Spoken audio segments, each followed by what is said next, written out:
We went to this abandoned factory. It was very destroyed. We went to the top floor. Victoria was leading the way. She walked into the room and immediately walked back and looked at us with like huge eyes. And she was like, guys, I think there's a person there. Well, what did you do? What was the fallout of it? Yeah, that's the thing that we regret.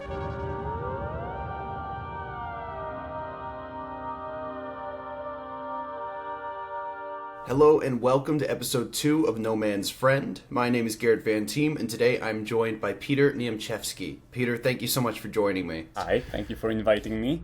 For the few who don't know, Peter is a Polish YouTuber who started out with a channel called Urban Squad, which was all about urban exploration, which we're going to talk about today. And then he moved on to a second channel called Trip Hunter PL. PL stands for Poland, where he sort of does the same, but it expands to the entirety of Poland. It expands to travels around the world. Saw him go through film school, where I come into the picture. And I'm really excited to go through all of that and talk about all those stories today, Peter.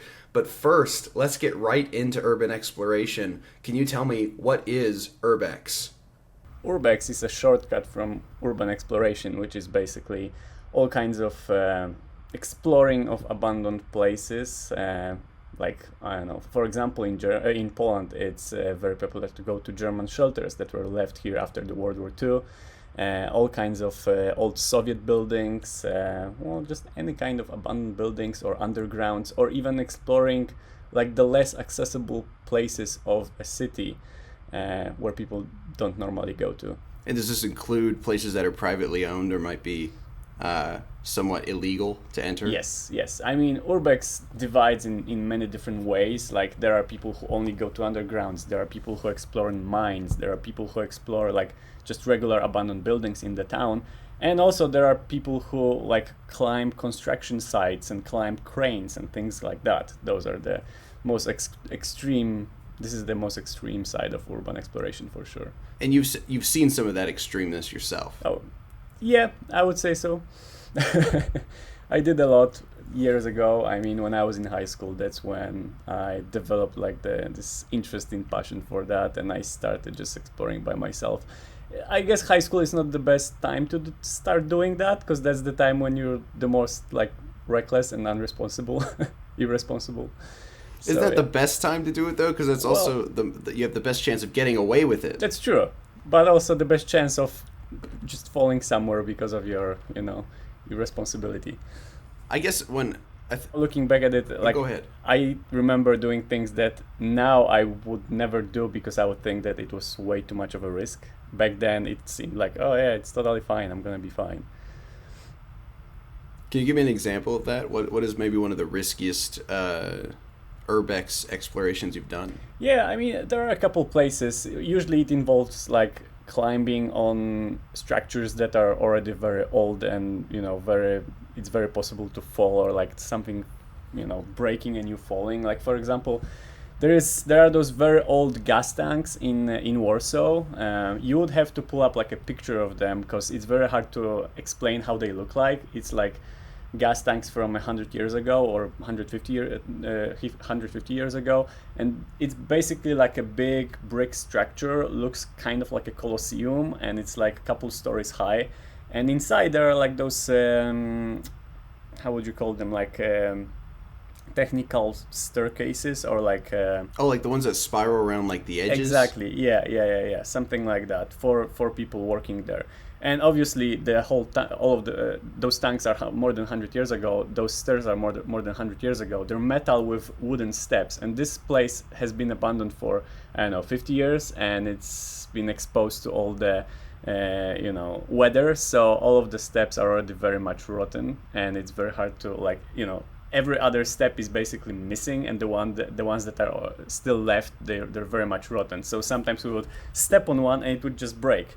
So we kind of climbed like stepping on the metal sides, but sometimes stepping on the steps that were better. But the ones that were worse and more rotten, they would just break under our feet. And, you're standing there a couple stories high. So this was a dangerous one for sure, because we climbed all the way to the top. And yes, some stairs just broke under our foot. The second one was climbing a chimney in an abandoned factory. I don't know how high it was, hard to say. I mean, I could say in meters it would be about 50, 60 meters high. And it, you saw old chimneys. It's just a brick chimney and it has like a metal ladder attached to it. I climbed all the way to the top with no, safety gear. Usually when someone climbs a chimney to do some inspection, like work on it, they have harness and they attach themselves to the ladder. I was just climbing it like that. With 50 meters below me, and on the very top I noticed that the last point where the ladder is attached to the chimney was just attached by like a loose screw without a bolt on it. So it was just like, this was it, and it was just like kind of dangling around. Should be careful doing that hand gesture. Yeah, well, I was wondering how to like nicely show, an entrance and a hole and no bolt on the end. That's going on the thumbnail. Oh, no. 100%. Oh, no. I'm kidding. But that would be a clickbaity thumbnail for sure. Yeah. Can you tell me about your YouTube channel and its first iteration as an Urbex channel? So my first YouTube channel started with just a small GoPro camera. It was one of the first ones, GoPro Hero 4. I think I got it for my birthday or something like that. I was 14 or 15 years old, and I just started walking around with that camera and filming German shelters that were abandoned somewhere around my countryside. It was me and two of my friends, Victoria, Carolina, and Ula, all girls, and me. For some reason, they were very much interested in doing it as well, and also they lived around my area. They lived in neighboring villages, let's say. So we would all jump on our bikes and explore our area just as kids do in the countryside. But with recording that, and at first I was posting it to YouTube just for my friends, just so my friends from middle school would see it, and later we just decided to post one video on YouTube. And that's how it started. Then I moved to Warsaw for high school in 2016, and that's when I actually started treating it seriously, because suddenly I was in Warsaw, in the capital city in Poland, with a lot of abandoned buildings and a lot of crazy places to explore. And I decided, okay, I'm gonna need a name for my YouTube channel. We're gonna be those three explorers, because Carolina later went to a different high school, so she didn't continue with us, but it was the three of us, and we just decided to create this little brand of our YouTube channel and start exploring places in Warsaw, and then it's spread through the whole Poland, and we started going around to different cities and exploring. Even did a couple international trips to other places in Europe. Well, it's a great place to be centered. How far are you from Warsaw? And if you don't mind telling, where did you live in Poland? Yeah, so I live in a I live in a village next to a small town called Grujec, and that's about, I would say, 25 miles from Warsaw. So, I mean, I'm pretty close to Warsaw, but actually moving there and living by myself, what is important, because I suddenly moved out from my parents, and I was living as a high schooler by myself. So nobody was controlling me where I was going and what time I was going back home. So that gave me that freedom of just, going crazy into that exploration mode. Wait, hold on. You have to explain that. What do you mean you were a high schooler not living with your parents? Yeah. I didn't know that. Yeah, I mean, I don't know how normal that is in the US, but in Poland, that's what happens sometimes, because in the countrysides or in small towns, the high schools usually suck. So parents usually send their kids, if they can afford it, they send their kids to bigger cities to go to high school, because those high schools are better and give you chances for better college. So that's what I did, and I just moved out from my parents when I was, 16, 17? Yeah, I was 17 years old. So they just, they rented me a very small studio apartment, and I lived there in the middle of the city by myself. And your parents were cool with that? They weren't heartbroken? Yeah, I mean, they were fine with it. I mean, that prepared me for then later moving to LA for, many years. That prepared my parents most importantly to let me go for that long and that far. But yeah, it was a good growing up experience for sure. Very early. So before you went to LA though, didn't you also live in, was it Oregon? Oklahoma. You lived somewhere in the US in high school, Oklahoma. right? Oklahoma, that's right. It was Tulsa, Oklahoma. Yes, that was like a 1 year exchange program that I went for, which was supposed to be just like a 1 year trip to go learn English, and just an experience to live with an American host family. But it turned into me applying to college in Los Angeles and living there. Okay, so I do want you to tell me about Oklahoma, because there's some funny stories there. But I want to go back to urban exploration real quick, because I know there's some really risky situations you've been in before, and I was hoping you'd tell me about those. Okay, yeah, so there is one more that I remembered, which was very risky, and you wouldn't expect that something like that is actually dangerous. At least back then we didn't expect that. There's a town in Poland called Łódź. It's very famous for its film school in Łódź. That's like one of the best ones in Europe.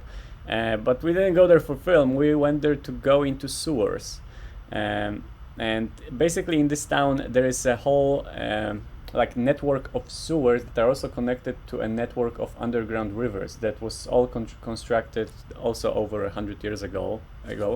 And you can easily go into the sewers not through a manhole, but through like a tunnel where the river goes underground.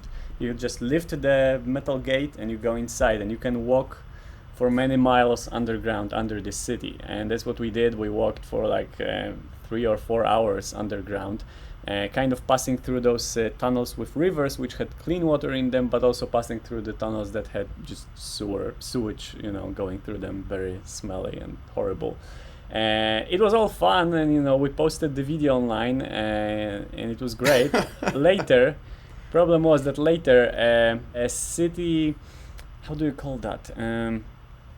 The people who take care of this whole sewage and water system in the city reached out to us, and they were like, you have to delete that video, not only because it shows people exactly how to go inside our sewers, but also because what you did was super dangerous. Because usually in the sewers you have all kinds of different gases that go out of the sewage and all of that stuff that is in the sewers, and it can create those like just places where some very toxic gases gather around in one place of a sewer, or just something like a bubble of this gas of methane or some other toxic gases. And if you walk into that, you can suddenly just pass out and probably die, right? If nobody helps you, because suddenly you have no oxygen, or it might be oxygen but still mixed with that toxic gas. So yeah, we didn't realize that long after we posted the video, and they reached out to us and told us, hey, what you did was very, very dangerous. So in your videos, would you highlight that, or after this incident would you start to highlight things like that for your viewers? See, I wish we did, but remember that everything we're talking about, all of our Urbex activities, that was many years ago when we were teenagers, and we didn't think about informing our viewers about the dangerous stuff, right? We were just like, hey, we're going on an adventure, go with us, right? Another thing that was very, very stupid of us, I would say, something that I still regret a little bit, and also think that was the most scary and crazy thing that happened to us, was actually finding a dead body in one of the abandoned buildings. Yes, I don't know if I ever told you about it. I would have remembered you telling me that. When did you find a dead body? I kept it all the way through all of those years of us knowing each other, especially for this podcast. Yes, we did find a dead body. It was also in the same town of Łódź. It was during the same trip where we went when we went to the sewers. It was just another day. We went to this abandoned factory. Łódź is famous for abandoned factories because it was a very industrial town 100 years ago. So we went. What do they produce? I call it not clothes but material. There's a word for it. Fabrics. Yeah. So they were famous. I want to say textiles. Exactly, but I don't textiles. know if that's Textiles was the word I was looking for. Yes, so a lot of textile factories, and they were producing fabrics and clothes and things like that. But yes, so anyway, we went to this abandoned factory. It was very destroyed. Like the roof was already gone on the top floors, so the water was leaking through, and it was raining when we went there. And we explored it. It was mostly empty, already pretty much overgrown by some plants and rotten. And we went to the top floor of the staircase. Victoria was leading the way, and she walked into. We were behind her, and she walked into the room and immediately walked back and looked at us with like huge eyes. And she was like, "Guys, I think there's a person there, or a dead body there." And we were like, "No, it's impossible." But also we were so scared that none of us dared to go back there and actually check it and like look at it. We were kids. We were just like so scared that we didn't even want to look at it. So Ula took her camera and just stuck her hand behind, around the corner and took some photos of it with her camera. So we were scared to look at it with our own eyes, but we were fine looking at the picture of it. So she took those pictures. We backed out, and we looked at the pictures, and yeah, there was a dead body there. It looked very much rotten, and it was laying around those like burnt pieces of wood, burnt planks of wood. So it blended with the ground very, very well. Like there was a lot of trash there, and it was laying among this trash, and the body itself was rotten. And as human body rots, it becomes black and very much dark and like dry. The clothes were already destroyed, so it blended very well, and Victoria almost stepped on it. When you say that it was around burnt wood, do you mean like there was like a camp set up? Like he had been trying to create fire? Possibly. No, but it was also... It was on the top floor of the building, and the roof was collapsed. So there was a lot of just wooden planks from the roof laying on the ground. It was all like rotten or burnt. I'm not really sure if it was burnt. It could have been just rotten, but it was dark, like black destroyed wood that was scattered around trash and other stuff. But yeah, looking at the dead body and the pictures of it, and like analyzing it now, we're pretty much sure, like 98% sure, it was a homeless person who just lived in this building, or went there to stay for winter or something like that, and just died. The clothes were like very destroyed, old clothes, like a jumper with holes, and so we're pretty sure it was just a homeless person who died there. But why I mentioned it? Well, what did you do? What was the fallout of this? Yeah, that's the thing that's why I started telling this story, saying that that's the thing that we regret, because again, we were teenagers, very irresponsible. So the thing that went through our minds first, it's like, oh, there's gonna be trouble, right? If we like go to the police or something, we were we told our parents that we're going to the city to just go sightseeing and look around what's there and like go for fun. So they had no idea what we were doing, and we were afraid that if we go to the police, they're gonna have to like go there to this other town in Poland, pick us up from the police station. We didn't want that trouble, because all you think about as a teenager is like, oh yeah, I don't want to be in trouble with my parents. So we did nothing. We just left that place scared shitless, and we jumped in a train and went back, and we never told anyone that we found that dead body until way later. It's what's the funniest part, or like the most how do I say it? What's the most ironic about this whole situation is that that factory where the dead body was is exactly on the other street from the police station. So for months or maybe even years, the police had a dead body laying in that abandoned building right in front of their police station. They had no idea about it, and I don't know if they ever found out. I mean, I tried to look for some like news about dead body being found in that city. But if it was a homeless person, if it wasn't some kind of crime, nobody would write an article about it, right? They would just find it and clean it up or something like that. So I didn't find anything. Did you know there was a police station across the street? Yeah. You decided to... Yeah, we knew that there was a police station. That's what made it very hard to get in that place, because we had to jump over a fence, but from a different side where the police couldn't see us. But yeah, that didn't stop us. And that you said you didn't tell anybody about this, but did that what do you call it, expedition end up as an episode of your show?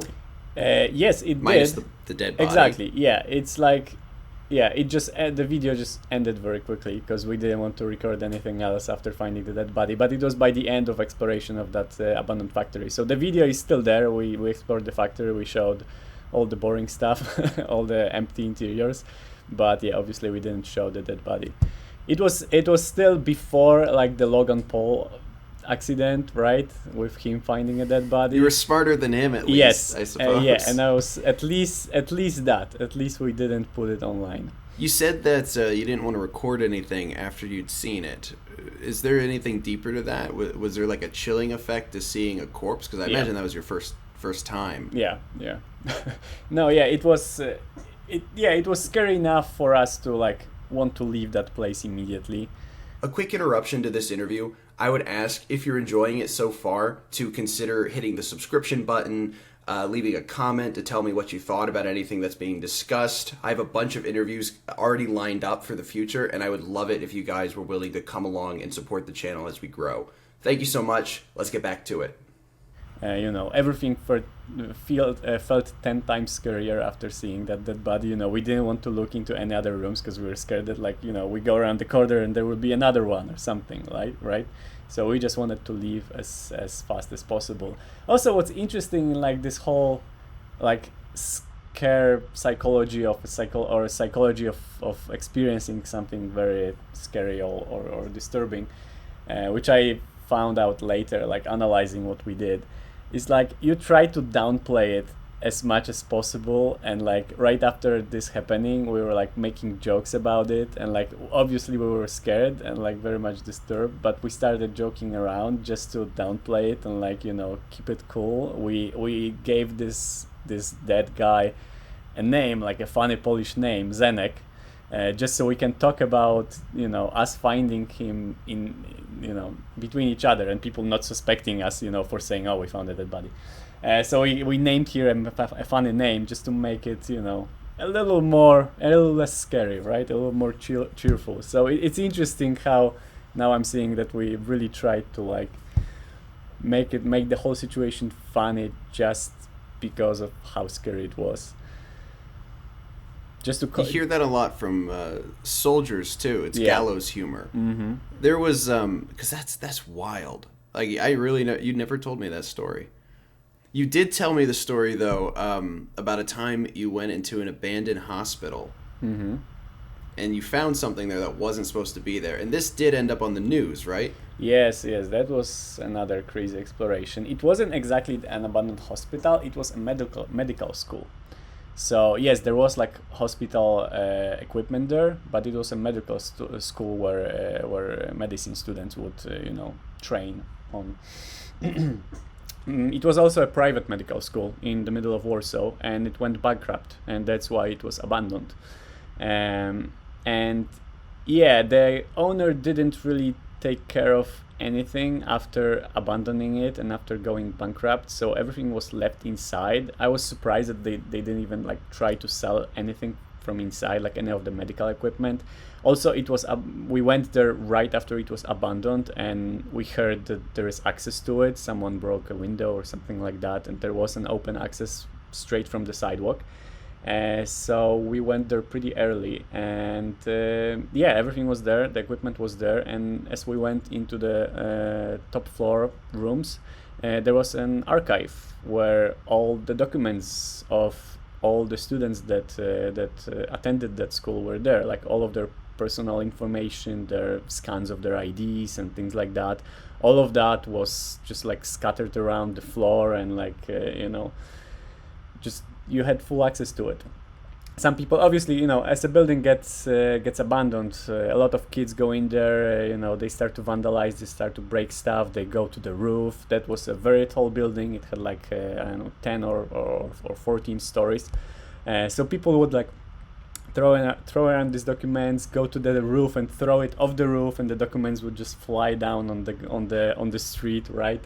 Just all floors of that school were filled with personal documents of students.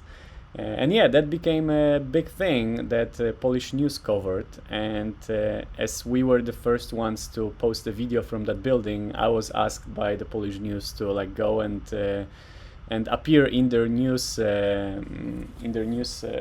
program to talk about this place and talk about how accessible it is to everyone, how it's open, and how people go in there and explore it. And yeah, that's what I did. It became also loud about this place because some kids went in there and got drunk, and one girl fell into an elevator shaft and died. So oh my God. Yes. So besides was that after you went there? It was after I went there, and it was already after that news program that told about the documents. The place became even more popular after the news covered it, and more kids started going in there and doing stupid stuff, and one of them fell and died. The story didn't lead to them like cleaning out the building or anything? Nope. And it's wow. It's still abandoned. Is it still there? It's still abandoned. Yes. Nothing really happened after the news covered it. At least everyone knows you can go get medical documents now. Yeah. But also that brings me to also the thought of why urban exploration was so interesting to us, and why I loved it most was how you can see the lifespan of an abandoned building and how short it is in terms of like how quickly stuff gets destroyed in it, and like finding a really nicely preserved abandoned building is like, that's the goal, right? That's like, you have to find it right after it was abandoned, preferably if it's like a really old building that was abandoned a couple years ago, or not even right after it was abandoned, but like if it wasn't accessible for many years and it's still very well preserved, and it's like a time capsule from a different era, but it's still well preserved and not destroyed, that's the best thing to find a place like that. So you're talking about preservation there. Are there rules to urban exploration, like that you don't take things, or? Yes, exactly. The whole saying, or like a motto of urban exploration is take only pictures, leave only footprints, right? So you only preserve memories from that place, only take pictures, and you don't leave anything. You don't steal and you don't destroy, right? The people who treat urban exploration seriously, or somewhat seriously, they try to follow that. But a lot of people who go into abandoned buildings, they don't even know what urban exploration is. They just go there to have fun, have some beers with their friends, and spray stuff on the walls. So yeah, those places get destroyed very quickly, and that whole rule of urban exploration is meant to preserve it, so as many people as possible can see that place in the state that it's in. So that was a driver for the YouTube channel as well, since you not only got to document it, but you also had a place to show it to everybody. Yes, exactly. You also touched on the idea of like just the fact that you're saying that like you would get there and then it would be destroyed weeks later. Was that ever as a result of your videos? And then there were other urban explorers, I imagine. So was there any competition between you guys to get to the best places, or to keep them secret if you'd find them? Yeah, I mean, I could talk for a long time about the urban exploration community, or at least how it looked like when I was doing it. So it was around like between 2016 and 2018, let's say, because there was a website, a Polish website that was especially made for urban explorers. And it was a website where everyone could add coordinates of a place, add like a profile of that place, recent pictures and comments about how to get there, where is the security guard, and like what time he's there, and where is the hole in the wall where you can go in.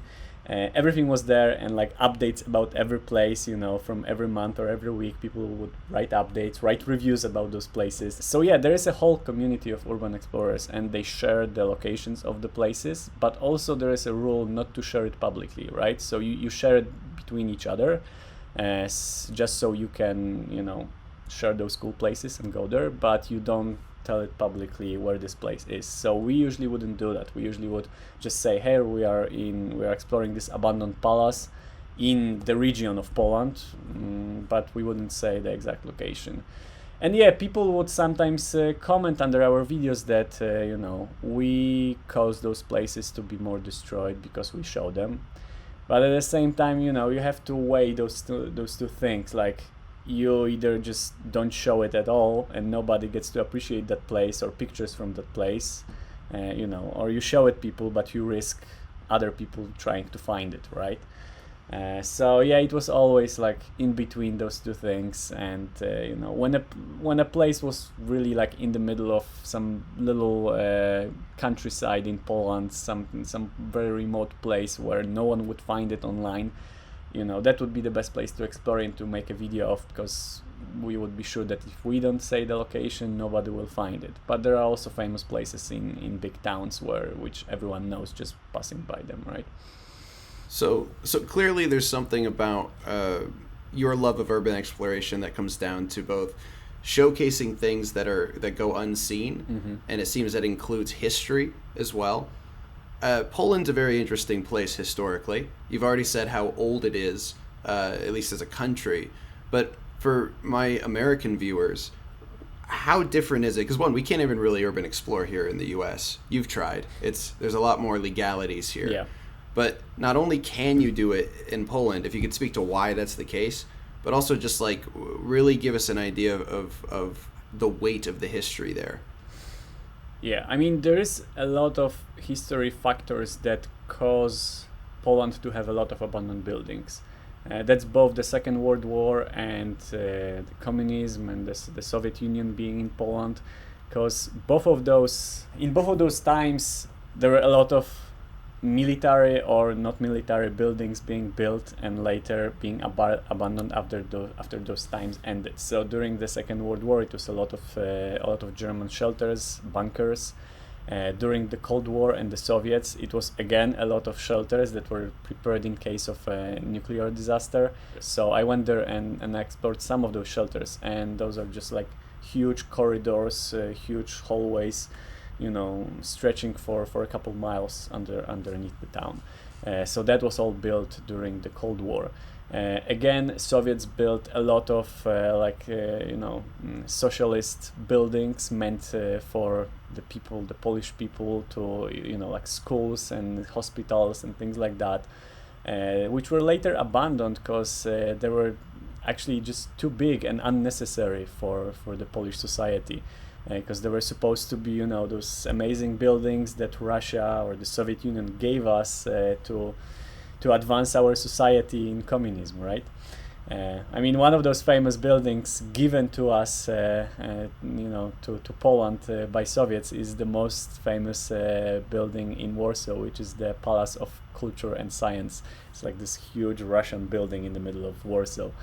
There were debates whether to destroy it or not. Because of that whole history of Poland, there is a lot of those abandoned buildings. I guess America didn't have those periods where, one big power would build buildings and then it would, disappear, or, it would get back out from the country and leave those abandoned buildings. You always just had Americans building things for themselves, and usually they wouldn't get abandoned. I mean, Detroit is famous for abandoned buildings, but that's more like financial crisis, not war or anything like that. Yeah, and it's just like, yes, there's a ton of abandoned buildings in America. It's a huge country. Like if you go to Appalachia or if you're just driving on the highways, you'll see like abandoned gas stations and things. You and me have been to a bunch of them on Route 66.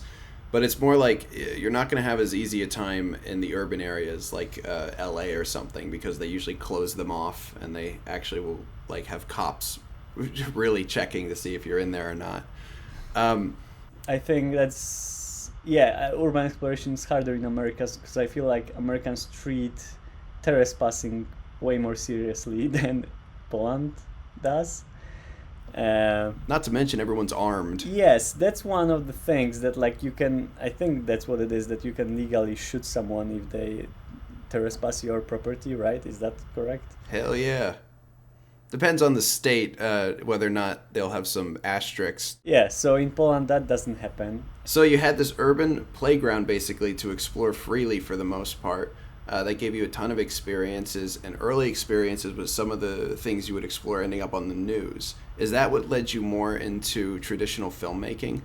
I think so. I mean, just doing this channel, led me to discover, I guess, the power of camera, of using cameras to show people important things, either important things or beautiful things or things that were important to me. And that actually doing something, right?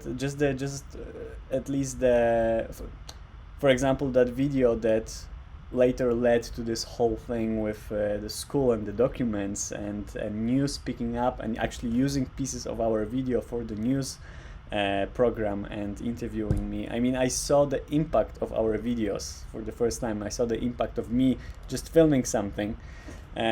So yeah, that was the beginning of me realizing, like, hey, that's something I love doing. Using camera, showing amazing places that other people don't know, just sharing those crazy places with people, and also making some little impact on the world with the videos or with the films. That does lead us to something you touched on at the beginning of this interview. You first came to the U.S. As part of a student. Was it a swap? You swapped? It was technically called a student exchange program, but there was no one coming, to Poland when I was going to the States. So it wasn't technically an exchange. It was just like a 1-year experience in American high school with host parents. You said you were in Oklahoma. Yeah, so I ended up in Oklahoma just because it works in a way that the host family chooses their exchange students. So I was chosen by a family in Oklahoma, and I didn't really have a choice. I just went there. I mean, Oklahoma, it can be boring, especially for a high school student, but it was fun. They took me on some trips. I had some problems with the actual host family. I mean, obviously I can't complain on anything because everyone who participates in a program like that, they really want to do it, and they're very cool with you. They want you to have the best experience as you can. But the first family that I joined, they had some unexpected family issues right when I came, so they decided they need to resign from the program, and that was totally fine with me. But it turned out that if they're resigning, I either go back to Poland or I have to find a different host family. And the school that I was attending in Oklahoma already told me that they will give me a high school diploma by the end, which I really wanted to get. So I didn't really want to change a town or a school. I wanted to stay in the same school. So as an exchange program, you have someone called local coordinator, a person from the foundation you're going with who's taking care of you. And she found me another host family that didn't really participate in the program. It was an elderly couple, and I lived with them.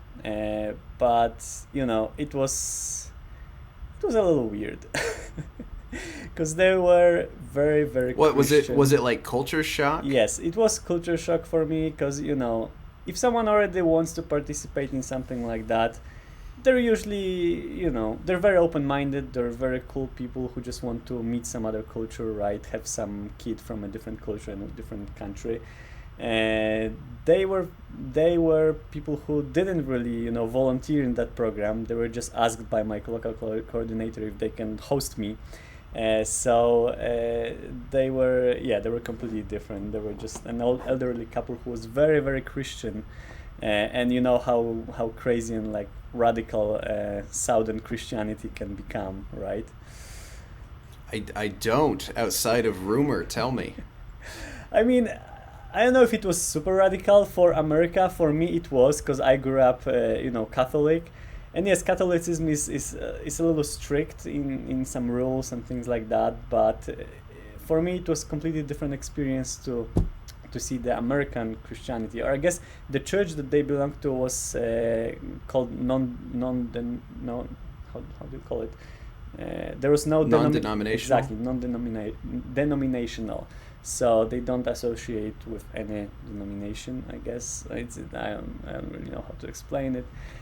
They don't quite fit into any of the others, exactly. Or they at some point along the reformed in a certain direction that makes them just different enough to be something Yeah, else. and the first The map of all the churches in the U.S. is crazy. Yeah, and the first impression is like, yeah, they're super positive people. They sing. They're very fun. They're very energetic. It's very cool. But then they start doing things as passing down on the floor in the prayer. Where the preacher comes and touches your head, and you're like, oh, and you're passing down on the floor. He throws hands. Yes, he does that. Yeah, and you have those. Were you healed, Peter? Were you healed? They made me go like to the front and get touched by the preacher, and I was just standing there like, and am I supposed to feel anything? Like, is something happening? That's actually how you become an American. Yes. Yeah, so it was one of those churches where you have those perfectly cool, fun, elderly people, and then they go to the church and you see them like believing in this extreme power of God in such a crazy, and I would say a little delusional way, and like believing that the power is hitting them so much that they're passing down on the floor, and like, yeah, it was a culture shock for sure. And then I had to obviously go to that church with them very often. I had to do some like church work, like mopping the floor in the church, just because they were doing it and they were volunteering, so I had to do it with them. And I was in this weird situation where I wanted to I needed to stay with them because there was no other host family to stay with if I wanted to finish that school and get my high school diploma.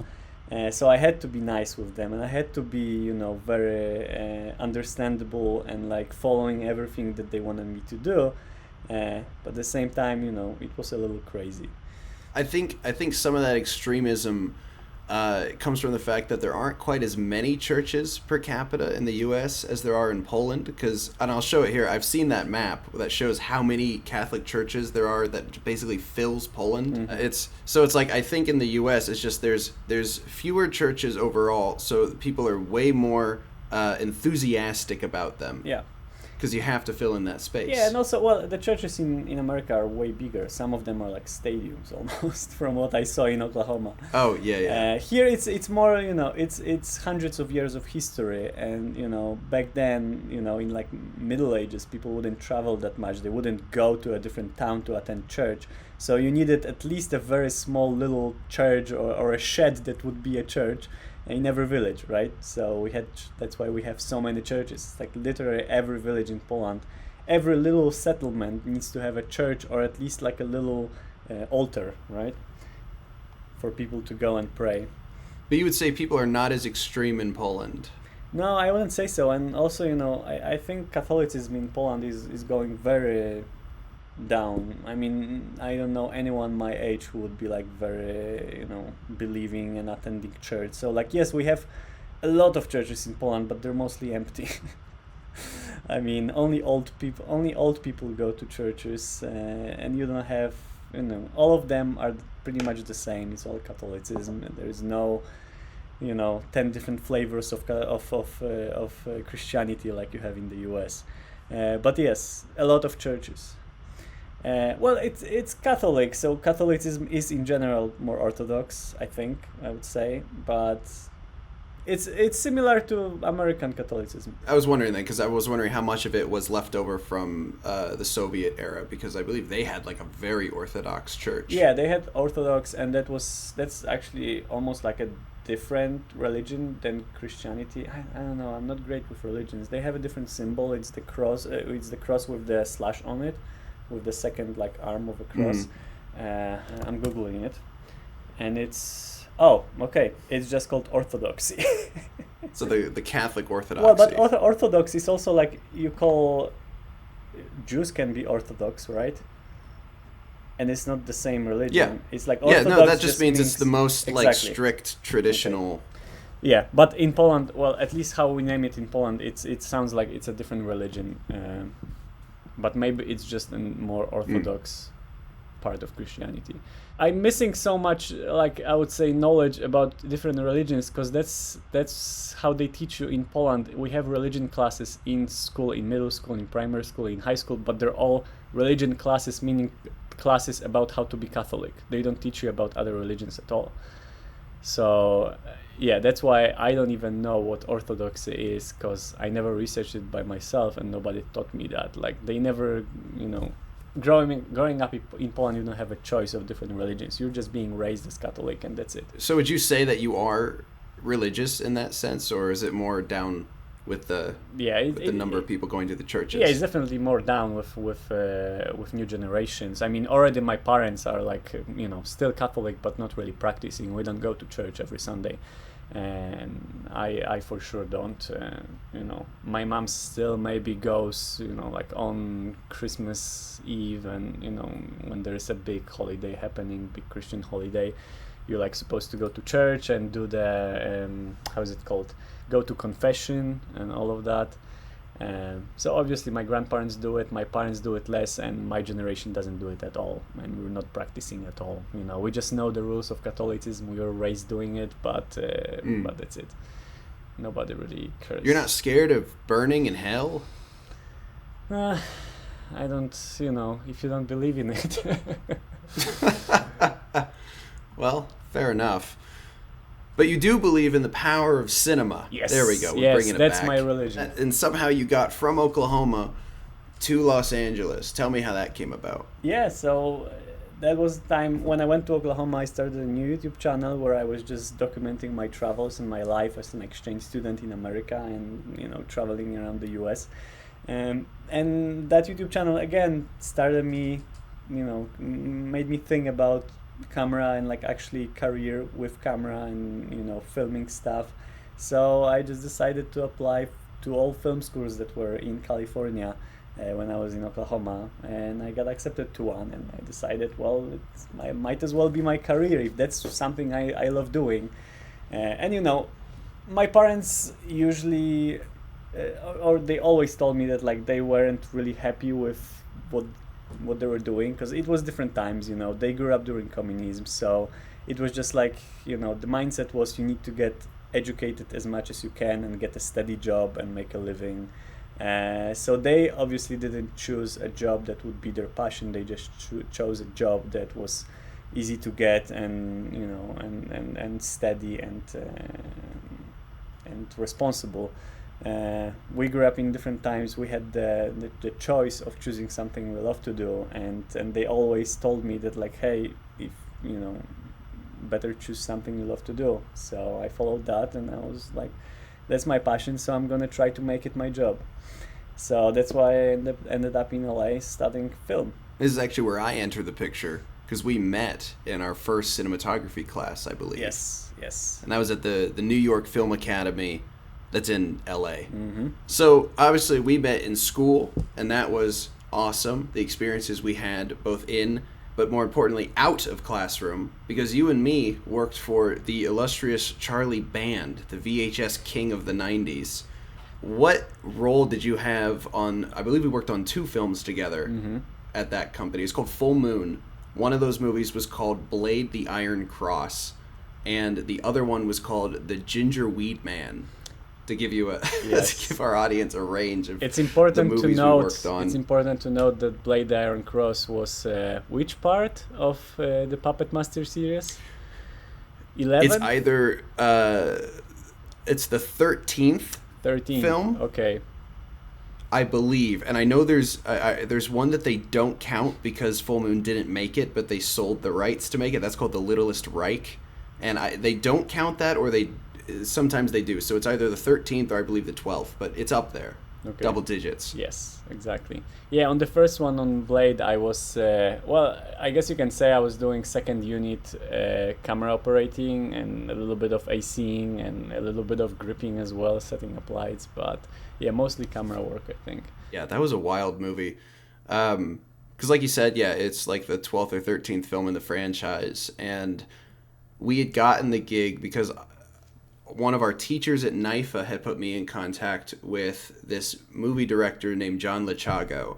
The thing I love about that movie is John Lechago brought us in to first build a model. Do you remember doing that for 2 weeks? Oh, yes. I made a video about it, too. He gave us this big box that the box itself was going to become the model. And in that box was this thing he had built that looked like an engine, and he'd already painted it pretty well. Was made, but we had to do all the dressing around it. I remember the engine was made out of a water gun. That's right. It was the tank for the water gun. Yes. Yeah. And this model was supposed to be an evil Nazi headquarters warehouse. That would have been in like 1940s LA was the setting. I guess. So like World War II, and we were putting and I remember we had to make tiny little propaganda posters that I designed in Illustrator, and we stuck them all over the model. And then you and me spent 2 weeks after school, and I think we took a little bit of time off school, sawing. He gave us a tiny little saw, and we were just making every little piece. I made scaffolding for the ceilings. Yes. What do you remember about that project specifically? Oh my god, I love those hours spent in your little apartment making those parts. I mean, it felt like we were doing something cool for a movie, even though it was a very, low budget film. But it blew my mind how you can turn little, toothpicks and popsicle sticks and straws into like actual model that looks like something, that looks like a building. And it's like, it was crazy. I remember making this piece of scaffolding out of straws and some hot glue. I think you made part of it as well, and it was meant to fall. That took us 18 hours total. Yeah, and it was beautiful how it fell during the explosion, how it fell into the frame, and it looked like actual piece of the roof falling in the building. Yeah, part of it even caught on fire from the explosion. Yes. I remember that because in slow motion, the bit on fire was right in front of camera as it was coming down. Yeah. Do you remember, how did we shoot that? What was the camera we used, and what were the specs? We used one of the red cameras, and I think we shot it at least in 120 frames per second, but it could have been 240 frames per second. It had to be shot in slow motion to sell the effect of the scale of the building, right? To make it look big as it was exploding. Yeah, and I remember, too, the guy who actually rigged it to explode is another B-rate movie maker named Jeff Leroy. Yes. He makes a lot of movies about giant women attacking tiny cities, which he films in his on the roof of his apartment building. Imagine that he's building models and then blowing them up on his apartment building roof. And I remember that too when we because we had to take our models out to Lancaster, and we filmed at John's place, and we blew one up in his garage, the one we built, and then there was a tower that would be superimposed later onto the roof of the warehouse that we blew up outside. And that explosion was so big, I remember that it went off. It was like a half a second of an explosion because it was like way too much fuel or whatever. Yeah. However he set the charges. And I remember John Lachago just goes, "Too big," and walked away. Yeah, we had to clean it up quickly because his neighbors were mad. Oh my god, I'm pretty sure we set off the regional alarm or whatever. Like, I remember it was either that or there was definitely sirens afterwards. So somebody was like, what the hell was that? And then that's not even talking about being on set for Blade. And that was in that factory downtown. Yeah. A lot of factories in this discussion. This one was like a meat factory, though, with the hooks on the ceiling, on the tracks that would, like, you put a cow on it. Perfect place for a horror film, for sure. And we also built all the Nazi sets. Yes, all the consoles with some buttons and things like that, buttons were made of some bottle caps and things like that, which were painted and added lights to it. Do you remember, what was the name of the cinematographer in that movie? Because you worked closely with him. Yeah, it was Howard Wexler. He was an older guy, so he had this very like old style of lighting where he lit with very hard lights with colorful gels on them. I learned a lot of that from him. Because on the second film, on the Ginger Weedman, I actually worked as gaffer for him pretty much because they didn't have a gaffer. I was technically supposed to be a grip, but I was the only one in lighting, so I ended up being the gaffer and setting up all the lights. So yeah, he taught me a lot. He's great, and it's crazy as you go on his IMDb page. He has like 300 feature films that he made. I mean, yeah, and most of them are full moon films. Almost all of them are like, the B-rate films. Yeah, it's a wild industry, and there's a lot of crazy characters in it. Mm-hmm. Who do you remember from our experiences that you would say really stuck out to you as like, this is like a Hollyweird person? And to those who don't know, there's a whole subsection of Hollywood that is lovingly called Hollyweird. These people love movies. They star in them, but you won't know their names. They work on films. They do guerrilla shoots around LA. They bum around in the local theaters. Like, you will find them sleeping in theaters all day. Like, sometimes it's... Hollyweird is a fun place to be, but it's not quite Hollywood. But Peter, tell me about it. Oh, I don't know. I mean, Brooks was an amazing character. He was great. I mean, who else would take a film called Gingerweed Man and direct it? A film about... And he wrote it, too. Yeah, he wrote it, too, right? He was great, and he, as I follow him on Instagram, he has an amazing passion for those films. He goes on different conventions and meets with filmmakers like that. Oh, I just remember the whole day when he told us to go into the Full Moon storage unit and dig through it to find one roll of film. Yeah, that was all with Brooks. Yeah, that was fun. It was strange to fill in the audience. I think we did that a couple times actually, where they were going to make a Blu-ray of one of their old movies, and they needed the original, either negatives or just the original final cut or whatever. And a lot of that was still either on very old drives or film. Mm-hmm. So we had to dig through this tiny storage unit and look through 200, 300 boxes. Yes. To try and find them. And it wasn't an organized storage unit. It was a storage unit where they literally just threw boxes like that, and it was filled up all the way to the ceiling. So it was a lot of digging through and actually diving in it to reach some packages, and we had to empty half of it in order to get to the packages at the end. Yeah, it was a lot of work. Yeah, it was surprising how much of it was porn too. Yes. Yes. Yeah, Full Moon has another company underneath it. I forget what it's called, but they make basically softcore as well. And we never worked on those. Yeah. But we were aware of them. And one of the more interesting things about the storage unit too is they had one shelf in the whole thing. It was all boxes and one shelf, and on that shelf were the original uncut film reels from Puppet Master, the first one. Yeah. Knowing the history and the legacy of this company, it was great to see actually some of their old original films from the 80s. I mean, that's where it all started, and it was all in that storage unit.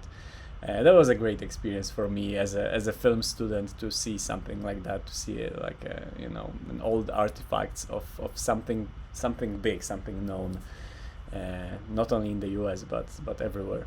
Yeah, it's definitely. I find most people that I meet from the Midwest in the States know Puppet Master, mm-hmm. And Full Moon in general, and have a real fond memory of those movies.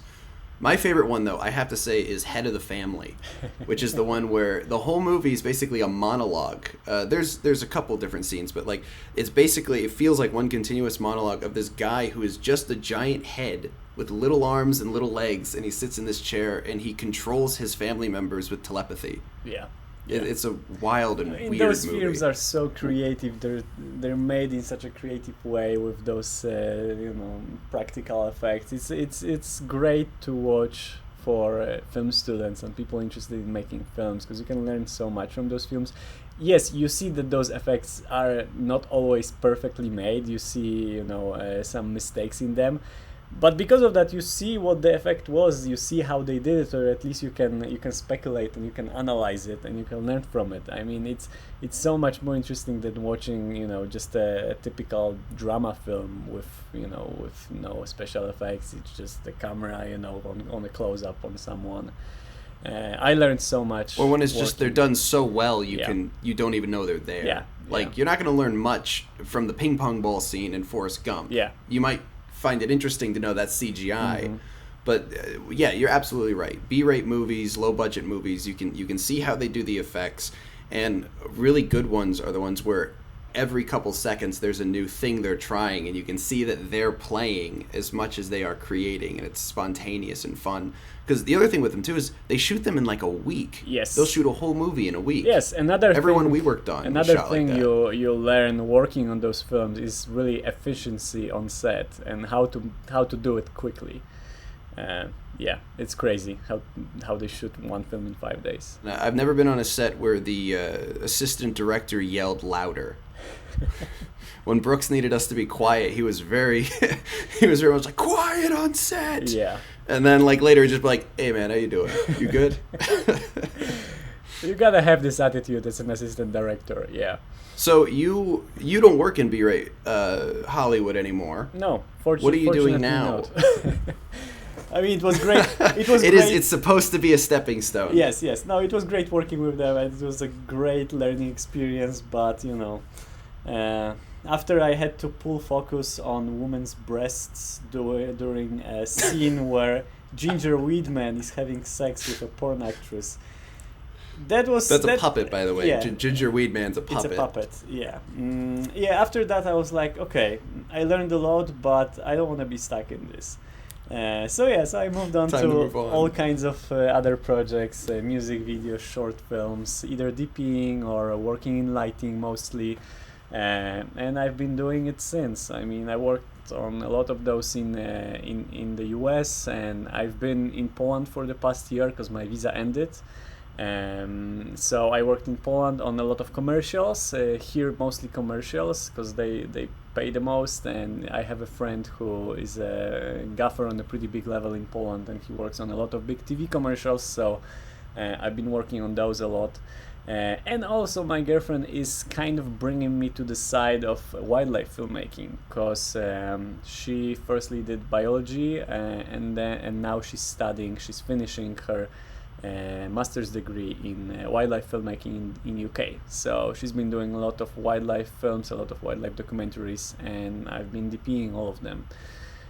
So soon we're going to Patagonia to shoot another wildlife documentary, and it seems like I might be going more in that direction. It seems like I might be doing more documentaries in the future because I really like it. And you do have a history of doing documentary, because not only is vlog a form of loose documentary, but on your YouTube channel you've also made documentaries. You've made one about the homeless people of Venice Beach that did pretty well. Yeah, it's actually still my most popular film on my channel. Yeah. Can you tell me about that? Because I believe I'm not in that one. I am on a couple of the vlogs on your channel, but I was there when you shot some of those interviews. Yeah. So to me, I love that film as well. It was very spontaneous, and I wish I did it a little later in my film school years, because I wish I already had more experience to do it, technically better. But it was very spontaneous because I had a friend who actually ended up being homeless on Venice Beach in LA. It was a friend from Oklahoma who decided to move to LA with her mother to start college, but because of some weird identity theft that happened to them, she lost all of her student loans, and she ended up pretty much without money.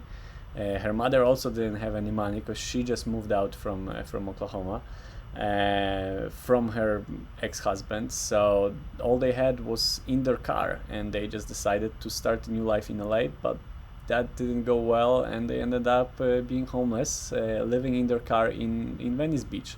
And she invited me. She said that she made friends with a lot of homeless people on the beach, that it's like an amazing community of people helping each other live there, where they look after each other, they share food and shelter and things like that. And she told me that I have to make a film about it because it's a crazy community.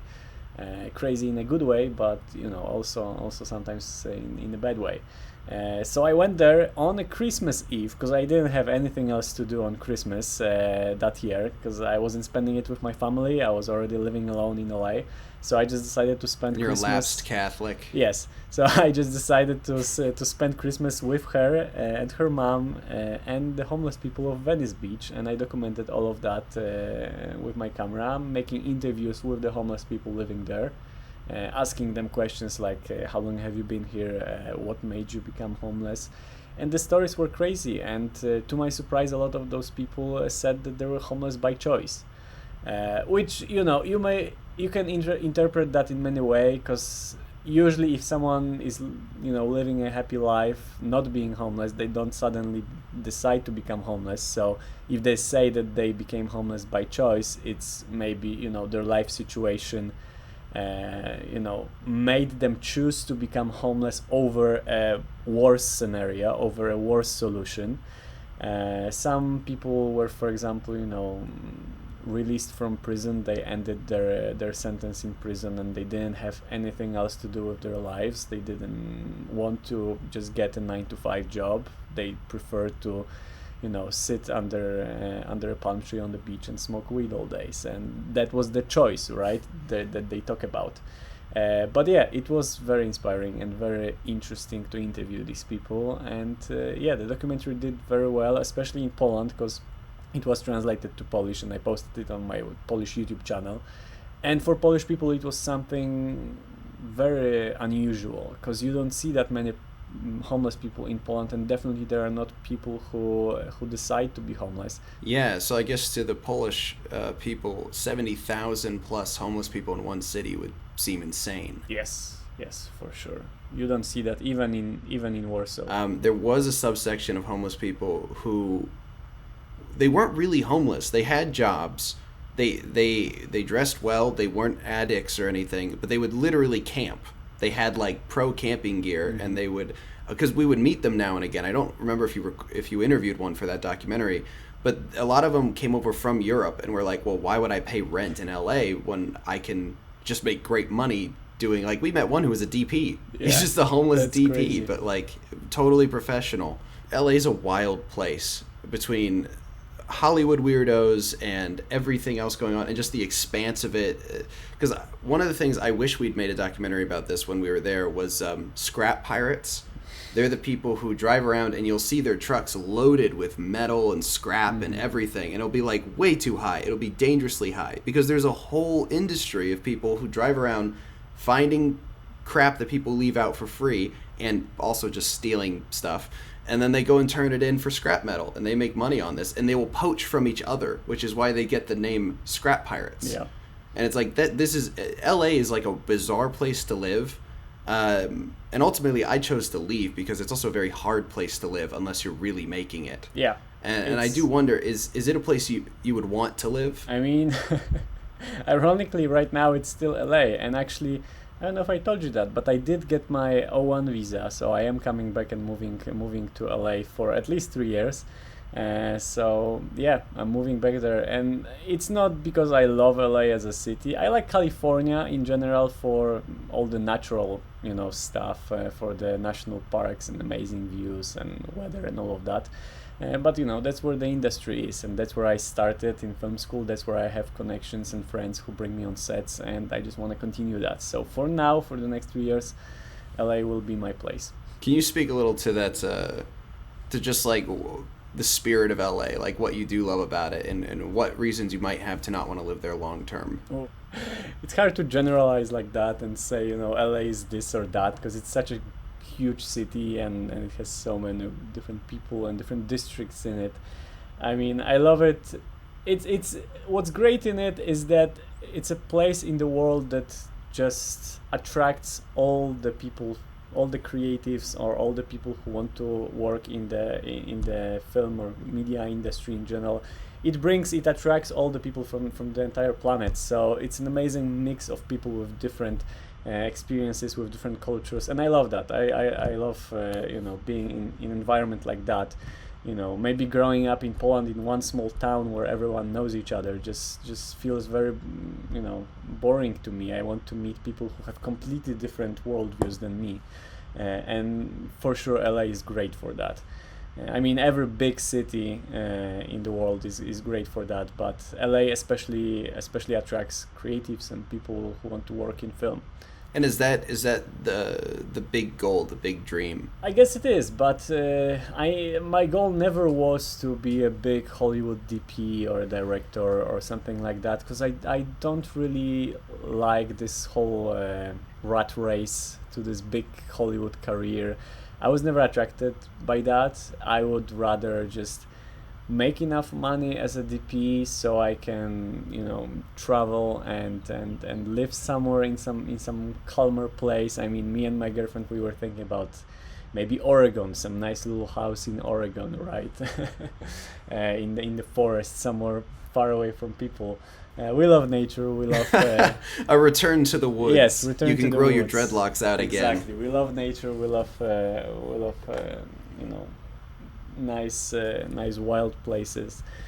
So definitely I won't be if I have enough money to manage living somewhere outside of the city, not in a very small apartment in LA. I will do that. I guess my final question would be, what is your outlook on life, given what you've said? What is the thing that drives you, and what is life all about? I mean, big question. It is a big question. It's a very hard question.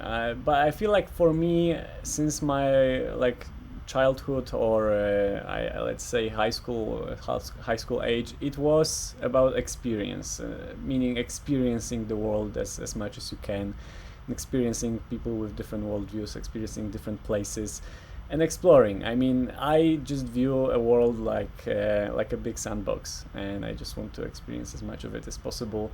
And that's what's been driving me, and showing my experiences what have been driving my YouTube channel, and me sharing a little bit of my life and a little bit of places I visit, whether abandoned or not abandoned, with my viewers, with my audience.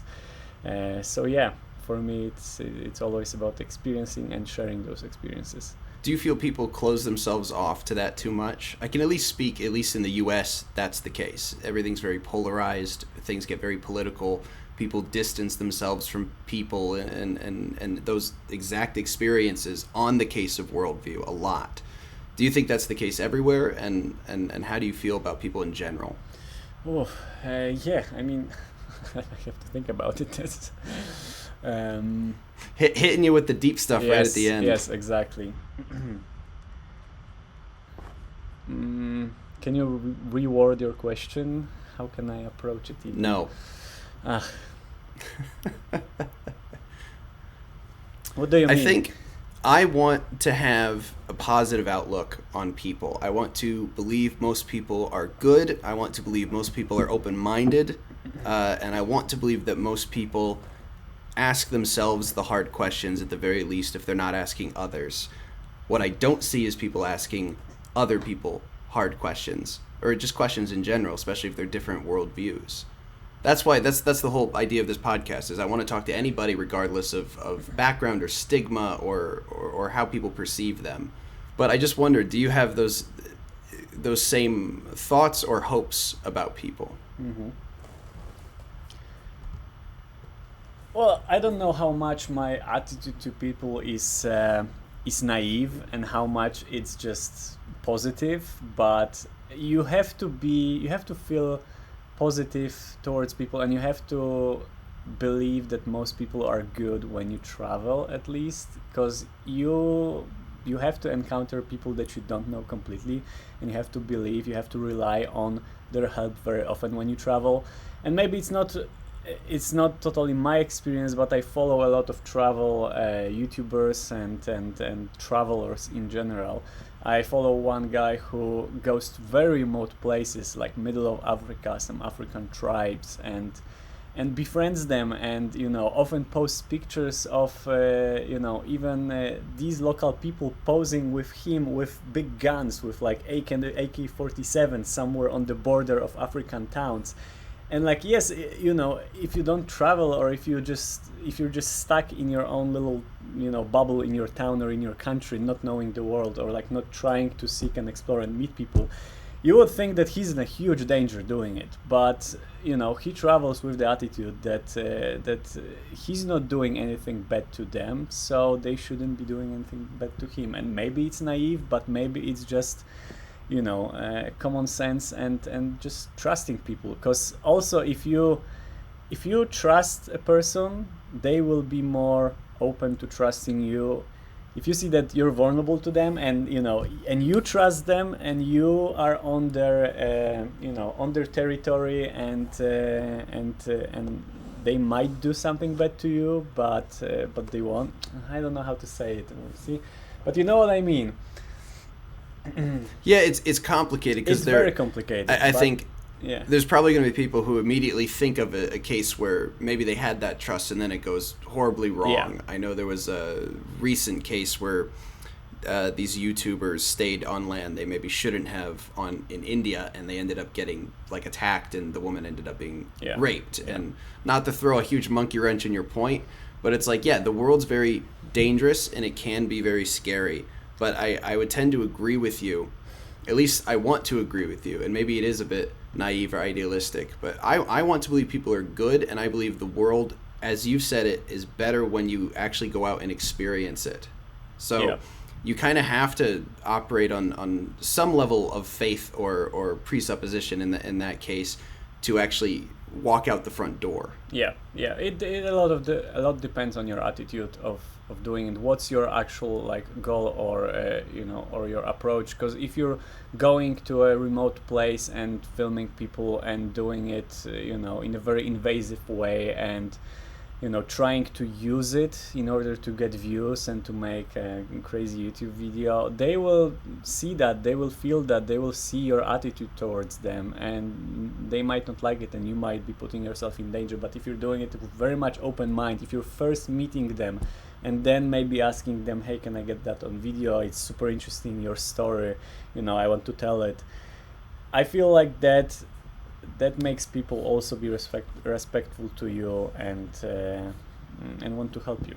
I guess as a final thought, do you think that as part of your philosophy that the world is something that is supposed to be openly experienced, that also includes the negative aspects? Yeah, you definitely have to experience the negative as well. I mean, sometimes the negative experiences are the ones you remember the most, and you tell the most stories about them. As I told you the story about finding the dead body. At that time it was super negative, but at the same time, not many people can say that they experienced that. Now I know how it is to experience that. And that just enriches my whole experience as a human on this planet, right? So yes, negative experiences are as important for me as the positive ones.